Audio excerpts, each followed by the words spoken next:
Okay, so the first muscles we're going to look at are the erector spinae group. So we have our three erectors running from basically the sacrum up into the neck. So from lateral to medial, we're going to have iliocostalis, longissimus is going to be right down the middle, and then we have spinalis, which is closest to the spinous processes. So we're going to start just on our lateral side with iliocostalis. We've got our three sections of iliocostalis. We have lumborum, thoracis, and cervicis. The first one we're going to start with is iliocostalis lumborum. So we're going to come from that medial iliac crest and the sacrum, and then it's going to come up and come into the ribs. So iliocostalis, it's going from ilium to ribs, so to the costals. I'm just going to bring your arm out to the side.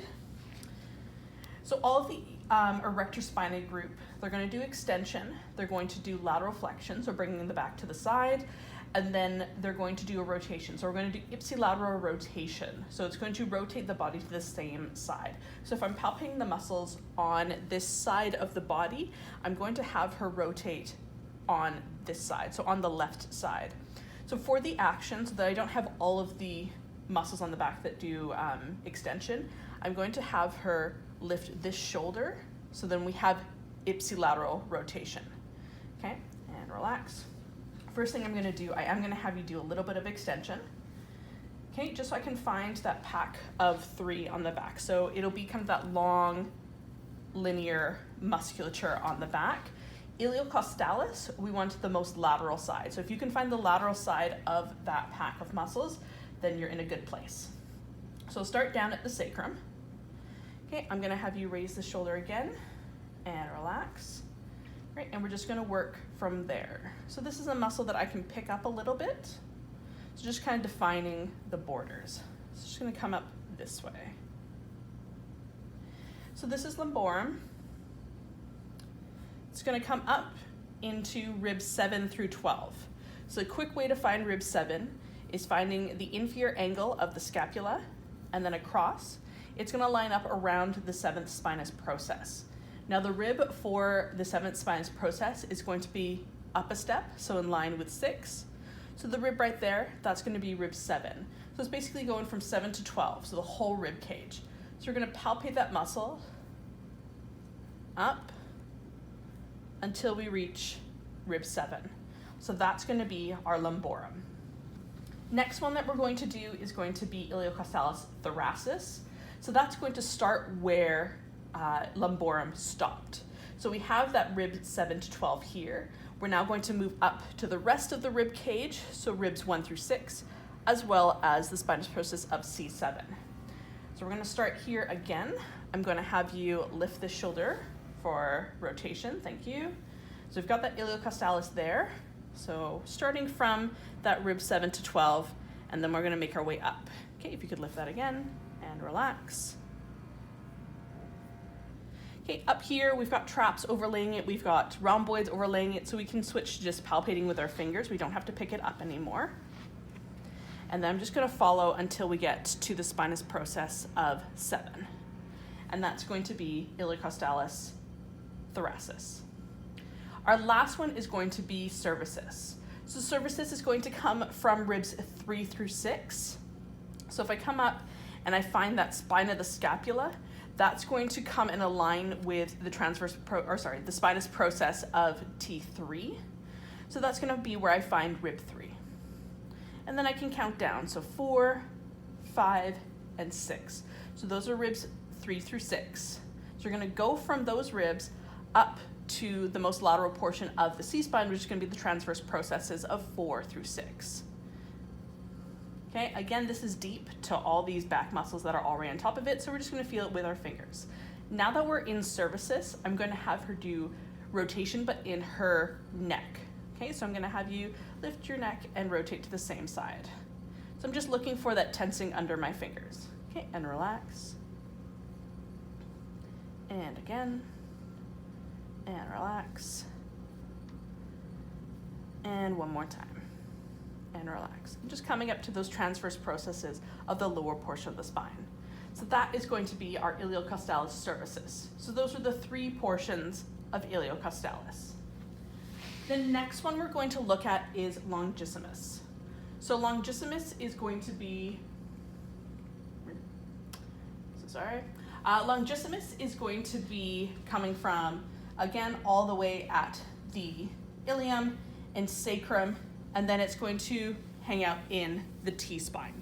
So we're going to get that lower T-spine, or lower TVPs of the lumbar spine. So ilium, sacrum, and then the transverse processes of the lumbar spine. And then we're going to insert up into the thoracis. So this is going to be longissimus thoracis, so our lowest of longissimus, which is the middle of our erector spinae. So it's going to come from that lumbar spine, and then it's going to insert onto the transverse processes of the entire T-spine and ribs 3 through 12. So it's spanning basically the entirety of the thorax. So starting again down at the ilium and the sacrum, if you could extend, so lift your back up, just so I can find those erectors again, thank you. So there's the grouping of them. Longissimus is going to be the largest one in the middle. So I can pick that up while I'm in the lumbar spine. I'm just going to start to lead that up along the torso. Okay, we're going to incorporate ipsilateral rotation again, so if you could lift this shoulder, thank you. Following that up. So we're just going to be lateral to the spinous processes because we're still on those transverse processes. So right now we're passing that rib 3, and then we're also into the transverse processes all the way up to T1. So it spans that whole transverse process from lumbar to thoracis. That is going to be longissimus thoracis.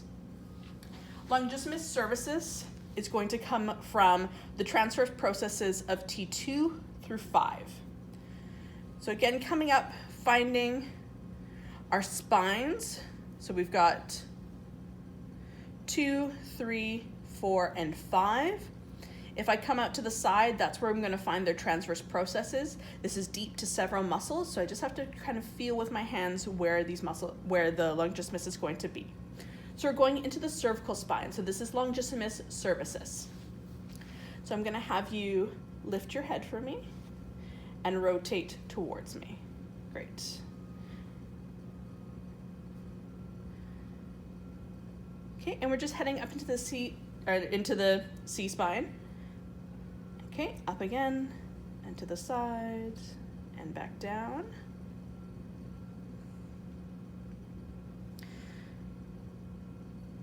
Okay, and we're just gonna come into those transverse processes of the C spine. So again, that lower C spine. So that's gonna be longissimus cervicis. Our last portion of longissimus is going to be longissimus capitis. It's also coming from the transverse processes of T2 through 5, but we're also going to originate from the articular processes of C4 through 7. So we're going to be a little closer to the to the spinous processes in the C spine. And then after that, it's all going to come up and end at that mastoid process. So again, letting our fingers sink in through that area where we've got 2 through 5 of the transverse processes. Okay, I'm going to have you, so this one is more linear. So I'm going to have you tip your head back and then just gently look to the side. Thank you. And relax. And we're just following that muscle tension. There's a lot of muscle here, so it's okay if you don't feel it at first. Okay, tipping your head back again. And relax. So here's where the articular processes 4 through 7 will join.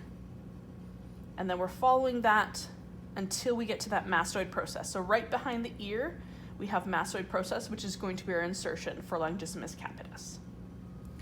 So that is the full longissimus. So we've got thoracis, cervicis, and capitis. Again, a lot of this, it's not getting every single segment. It's about finding the area that it's in. Last one is going to be spinalis. So this is right up against the spinous processes. We're going to look at spinalis thoracis and cervicis. We don't talk too much about capitis because it blends in with semispinalis. So we're just going to palpate the first two. Spinalis thoracis is going to come from one of our common origin points. So it's going to be T11 through L2. So you can find T11, you could count down, so we can come into the lumbar spine and find L5, 4, 3, 2, 1, and then T12 and T11, and that can be our starting point. Or you could find ribs and count that way as well. So on the spinous processes, so I'm just gonna come out to the side from the spinous process. This is again very linear, so it's not gonna do too much rotation, it's more for extension. So I'm gonna have her lift up. I'm just looking for that most medial portion of the erectors here, and relax. Okay, so we're gonna follow up until we find the spinous processes of T4 through 8. And lift again, and relax. And one more time, and relax. So it's around T4. If I find my 1, 2, 3, yeah, so that's about T4. So that's going to be spinalis thoracis. Spinalis cervicis is nice and easy. We're just gonna come from the SP of C7. Okay, so I've got my fingers on a couple spinous processes. If you could lift up your head for me and then rotate side to side and relax. So this is gonna be our C7. So I'm gonna come out to the side here. So I'm gonna have you just gently tip or lift your head for me and relax. Okay, again, there's a lot of muscle here, so we're just trying to make our way up until we find that spinous process of C2. So C7 to C2, and that's gonna be your spinalis cervicis. And that's your erectors.